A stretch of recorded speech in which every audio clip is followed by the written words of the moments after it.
There's a stream in the English countryside that looks like something from a postcard.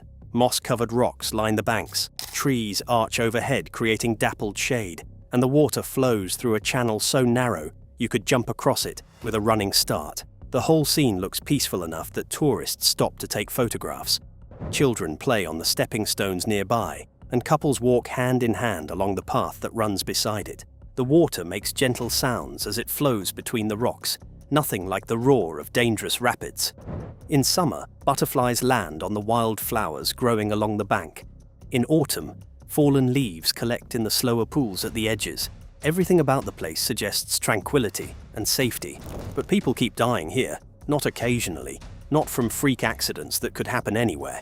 Nearly everyone who falls into this water dies, and their bodies sometimes don't surface for weeks. This is the Bolton Strid in Yorkshire, England, and what makes it deadly has nothing to do with what you can see from the bank. October 4th, 1998, was the second day of Barry and Lynn Collett's honeymoon. They were walking along a path beside what looked like a harmless creek, enjoying the autumn scenery in what should have been one of the happiest weeks of their lives. The weather was pleasant, the forest quiet, and the narrow stream beside them looked entirely unremarkable. It had rained heavily the previous night upstream, but there was no visible sign of danger. The water wasn't visibly higher, wasn't moving noticeably faster, wasn't doing anything that would make you think twice about walking beside it. Barry and Lynn were standing on rocks that had been dry moments before when the water surged.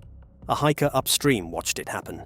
The water rose 5 feet in under a minute, sweeping Barry and Lynn into the current before they could react. The hiker saw Barry's face emerge briefly from the churning surface, mouth open, arms reaching, and then he disappeared. Lynn vanished without surfacing at all. Rescue crews arrived within minutes. They searched the visible portions of the stream, checked downstream pools, walked the banks calling their names. Nothing. Lynn's body was found 6 days later near a weir several miles downstream. Barry's body wasn't recovered for more than a month, and when searchers finally located it, it was 10 miles from where he'd fallen in.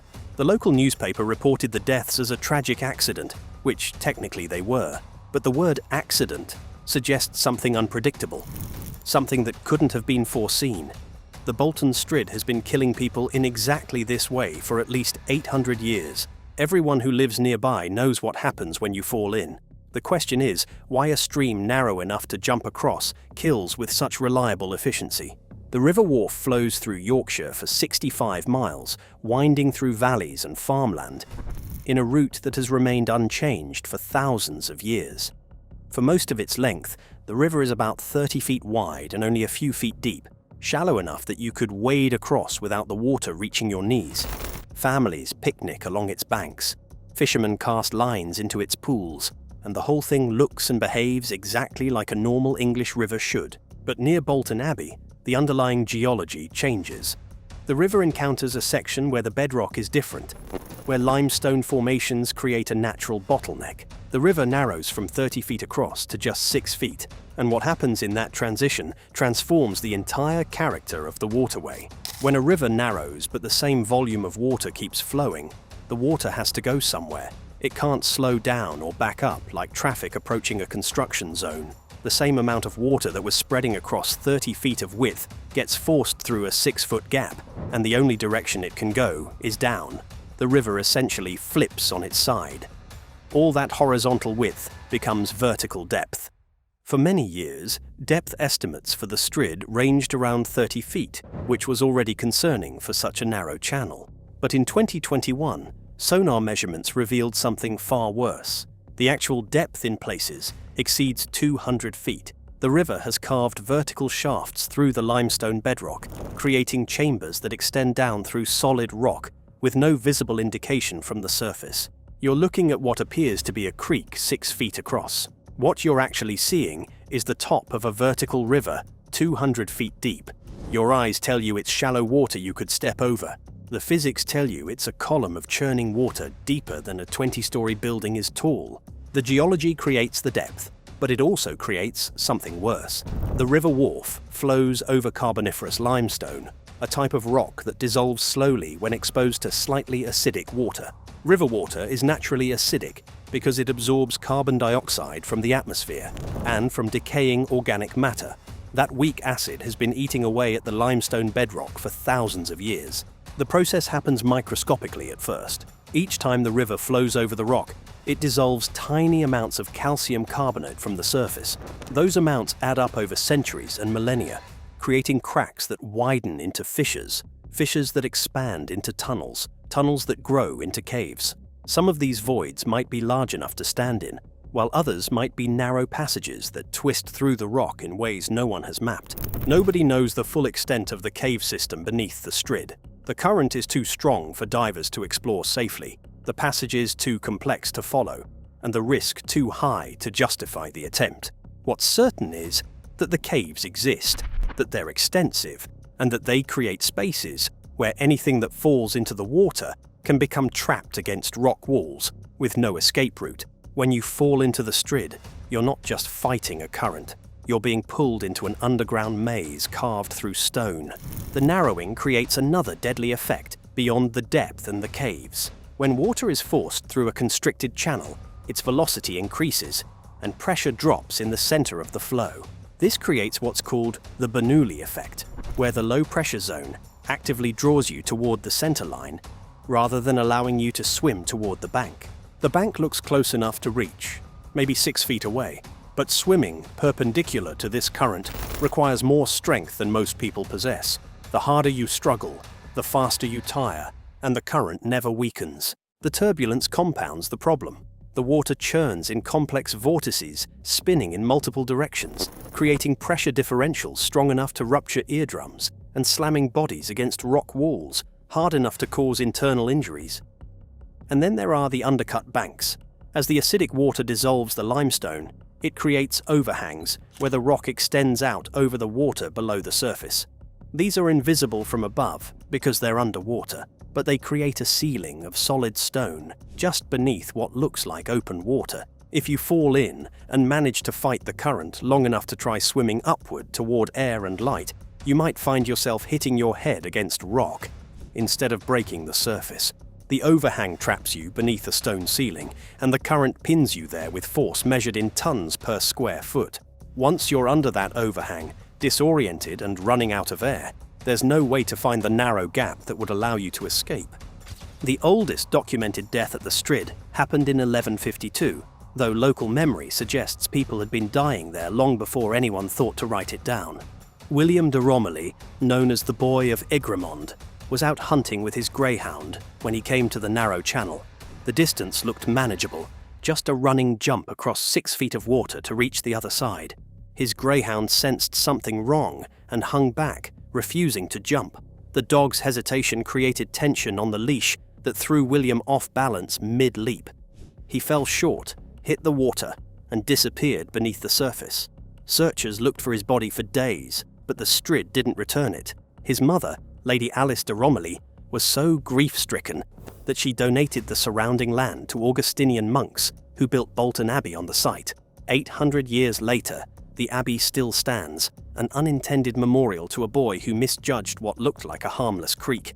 The poet William Wordsworth wrote about this death in 1807 in a poem called The Force of Prayer, describing how the boy was strangled by a merciless force. The poem became part of local culture, a warning passed down through generations about the danger hidden in that innocent-looking stretch of water. But warnings don't always work when the thing you're being warned about looks so unthreatening.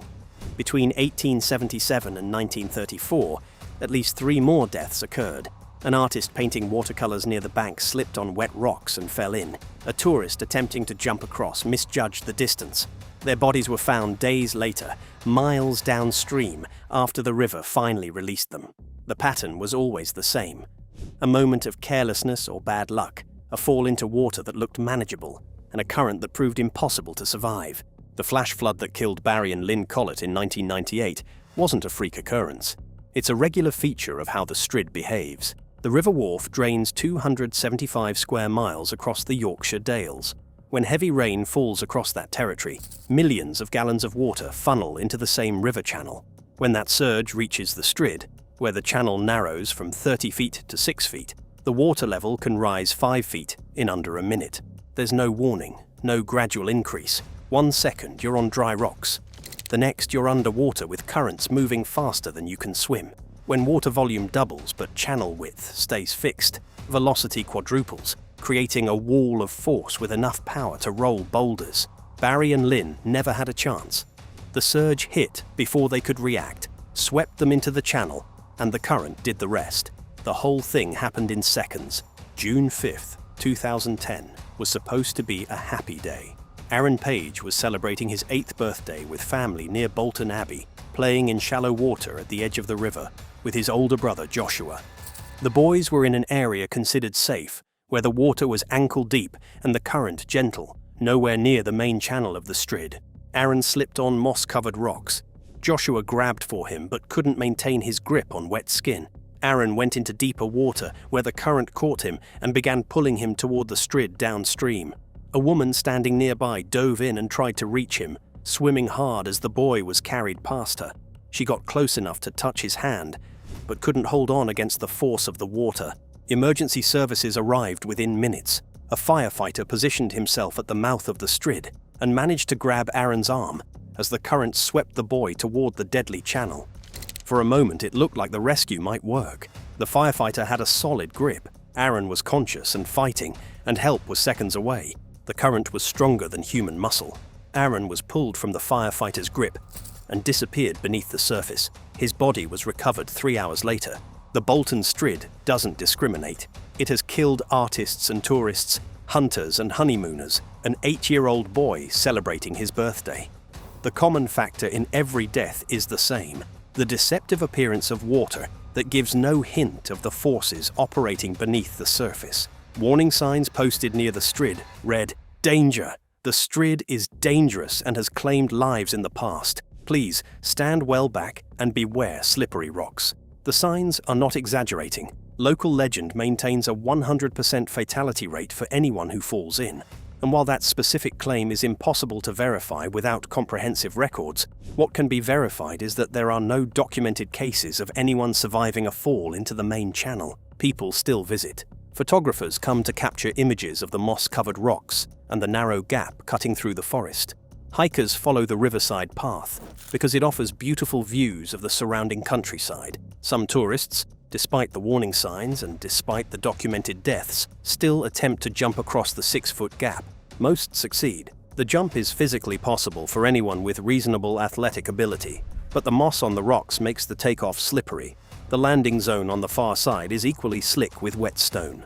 A gust of wind, a moment of hesitation, a miscalculation of the distance, and you're in water that has killed nearly everyone who has ever touched it. The Bolton Strid challenges our instincts about what dangerous water should look like. We expect deadly waterways to announce themselves through visible violence: raging whitewater, massive rapids, waterfalls that roar loud enough to hear from a distance. The Strid looks like none of these things. It looks like a creek you could step across, a peaceful stream in the woods, water that poses no obvious threat. That visual deception is what makes it deadly. Your eyes tell you it's safe. The physics tell you it will kill you. Most people trust their eyes, right up until the moment they fall in. The river is still there, still flowing through the Yorkshire countryside, still narrow enough to jump across if you're willing to risk it. Bolton Abbey still stands after 800 years, built on land donated by a mother who lost her son to water that looked harmless. The warning signs remain posted, though whether people heed them depends on whether they can look past appearances and understand what the water actually is. 6 feet wide on the surface, 200 feet deep beneath. A vertical river disguised as a harmless stream, with caves carved through limestone and currents strong enough to trap bodies against rock walls with no escape. What you see from the bank bears no resemblance to what exists below. If someone offered you money to jump across the Bolton Strid, would you do it? It's only 6 feet wide, and most people make it across safely. Leave your answer in the comments. If you enjoyed this, hit the like button and subscribe for more videos like this.